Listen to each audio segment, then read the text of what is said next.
नमस्कार दोस्तों, आप सबका स्वागत है मेरे YouTube चैनल PKS रिएक्शन में। जो मैं वीडियो आप लोगों के लिए लेके आया हूँ आज, वो पाकिस्तान से रिलेटेड है। और पाकिस्तान से रिलेटेड आती है तो आप जानते हैं कि कुछ न कुछ एंजॉयमेंट तो उसमें आपको लगेगा ही लगेगा। ये वीडियो इस बात पे है कि जो भारत रूस की मदद कर रहा है उसको लेके पाक मीडिया शॉक्ड में क्यों गई है, उसी पे वीडियो है। और उनका मतलब कह लीजिए कि अभी जो उनके यहाँ की जो क्राइसिस चल रही है उस पर उनका दिमाग काम कर रहा है या नहीं काम कर रहा है, इसको आप बहुत बेहतरीन तरीके से देखिए। उस पर ये वीडियो है, तो वीडियो का टाइटल मैं आपको बता दे रहा हूँ। पाकिस्तानी सॉक्ड, भारत की पॉलिसी ने रूस की इकोनॉमी बचाकर खुद अरबों डॉलर कमा लिए। मतलब भारत ने रूस की इकोनॉमी कैसे बचाई, इनके अनुसार देखते हैं। तो चलिए वीडियो को शुरू करते हैं। 120 110 का बैरल है, वो मिलता है इंडिया को 80 रुपए का। मैं इंडिया का आपको डाटा देता हूँ। इंडिया ले रहा है 80 रुपए की चीज़, ये पाकिस्तान है ये ले रहे हैं 120 रुपए की चीज़। इंडिया ने क्या किया, फरवरी में जो उन्होंने पेट्रोल लिया रूस से, वो 34 मिलियन बैरल लिया। 34 मिलियन बैरल। मार्च में 3 मिलियन लिया है। 30 डॉलर कम। 30 आप पैसा गिन ले कितना उन्होंने बचाया। अप्रैल में उन्होंने 7.2 मिलियन लिया है। मई में उन्होंने बैरल 24 मई में 24 मिलियन बैरल लिया। मगर एक चीज़ बतानी बड़ी जरूरी है कि रूस को क्या तकलीफ है, रूस को कितनी मोहब्बत है इंडिया से। नहीं, रूस की प्रॉब्लम ये थी, पाकिस्तानी हरकत हो गई थी, उनका जो रूबल था ना रूल गया था।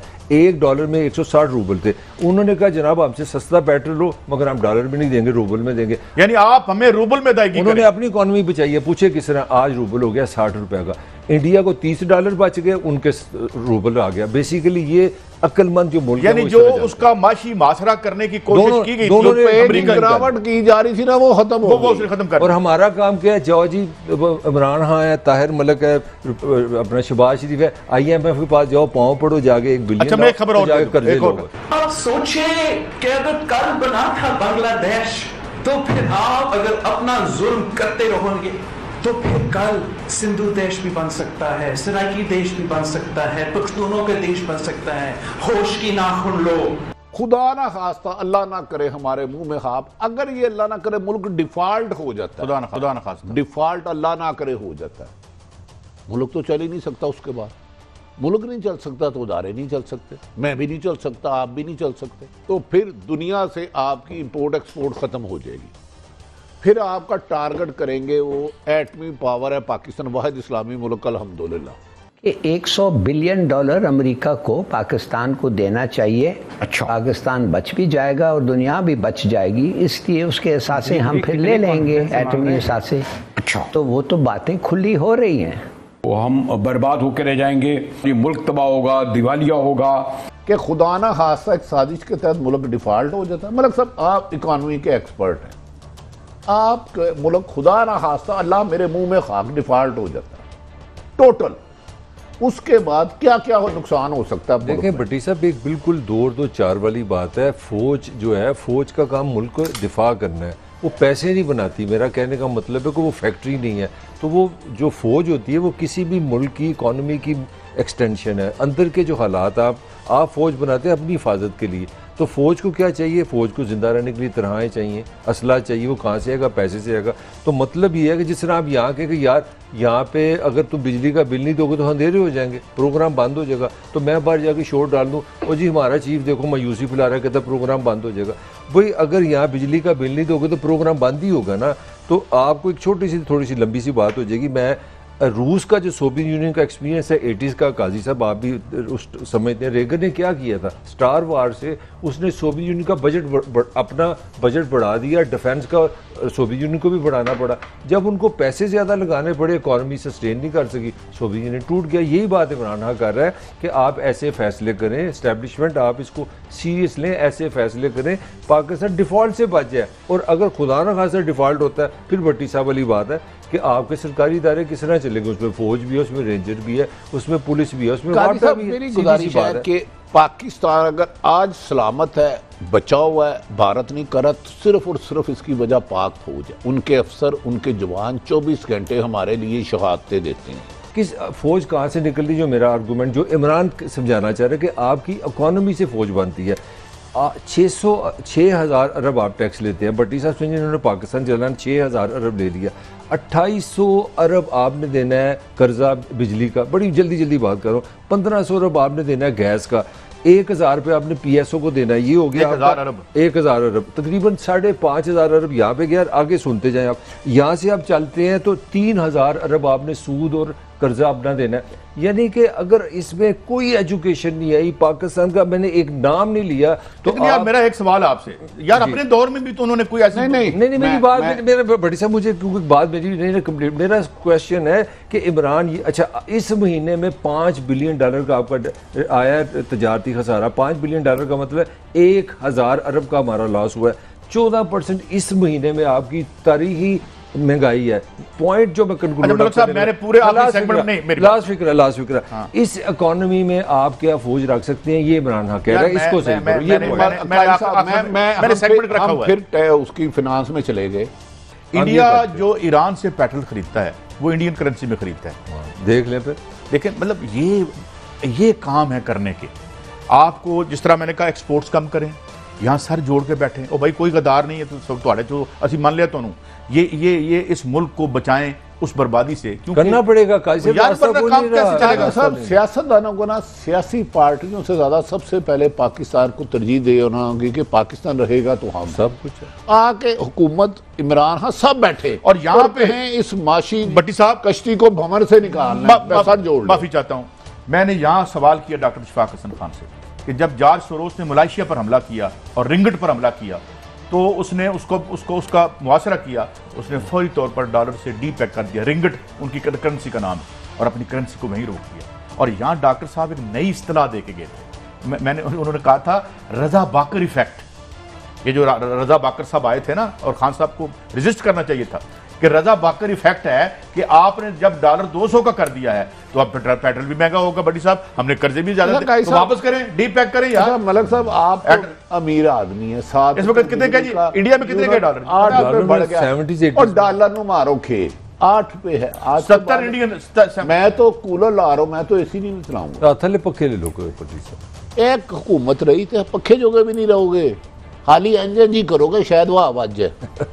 मैं आपको कादी साहब, आप नहीं जिस तरीके से 98% को ये खुद आपके नून लेके रहना, मैंने कहा जहर खाने के लिए भी पैसा भट्टी साहब दूसरी बात तो आप कर ही नहीं रहे। जहर खाने के लिए मुझे बोलने दे 3 सेकंड, जहर खाने के लिए पैसा नहीं, 8 रुपए बिजली बढ़ा, जहर खाने के लिए पैसा नहीं, मेरा पॉइंट असल बात आपने किसी ने नहीं किया हम तीनों में। इसमें भी 12 घंटे लोड शेडिंग है इस जुल्म के साथ। मेरे एक बंदा मैं पूछ रहा था, लोड शेडिंग का बिल भी आ रहा है, सुन ले, वो कहता मैं क्या कर दूं, मैं पंखा मेरे सामने होता बिजली होती तो मैं अपना मुंह आना शुरू कर देता। मैं अपनी एक बात दोहराना चाहता हूँ, मैंने एक दफा कहा था कि ये जो बिजली की तारें बाहर लटक रही है ना, इनके 2 काम हैं। हमारे घर में ये अंधेरे लेके आती हैं और कुछ घरों में ये नोटों की। अच्छा काई साहब, मैं आपसे काई साहब एक मैं अपना सीवी देना चाहता हूं। देखिए लोड शेडिंग हो रही है, बिजली बहुत कंट्रोल है, मुझे पार्ट टाइम जॉब दे दे, मैं आपके पंखे के पीछे बैठ के ना घुमाता रहूंगा उंगली से, आपको हवा आएगी, मुझे चंद पैसे दे देना, पॉसिबल है?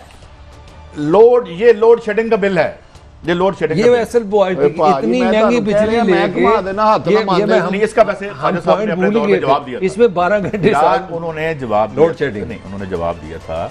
आज आसफ साहब जब वजीर बराए पानी और बिजली थे, उनसे ये सवाल हुआ था कि ये लोड शेडिंग भी है, बढ़ रही है और बिजली की कीमत भी बढ़ रही है। उन्होंने कहा था कि जनाब आपके जो यूपीएस चलते हैं ना, उसको भी जो उधर बिजली लग रही होती है आपकी। अच्छा, इसलिए आप एक लास्ट कमेंट, अभी तक हम घरेलू बात कर रहे हैं, आपको पता है इससे इंडस्ट्री बेरोजगारी कितनी बढ़ेगी दुनिया का? ये तो चैम्बर ऑफ कॉमर्स ये इसने कह दिया ना, देखिए ना, कोई इस 50 रुपए यूनिट से आप इंडस्ट्री की हम अभी बात नहीं कर रहे। आप मुझे बताएं, आप श्रीलंका, बांग्लादेश, इंडिया, चाइना को आप कंपीट ही नहीं कर सकते, इसका मतलब है, और बेरोजगारी का एक अलग सैलाब आएगा इसके साथ। तो यहाँ पे दोस्तों वीडियो ख़त्म हुई।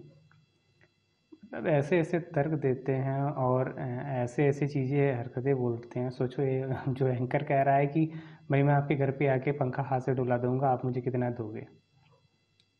तो ये उनकी स्थिति हो गई है इस समय। साथ में आज भी वो वहाँ की जो आर्मी है उसके ऊपर कोई भी ऑब्जेक्शन नहीं कर रहे हैं।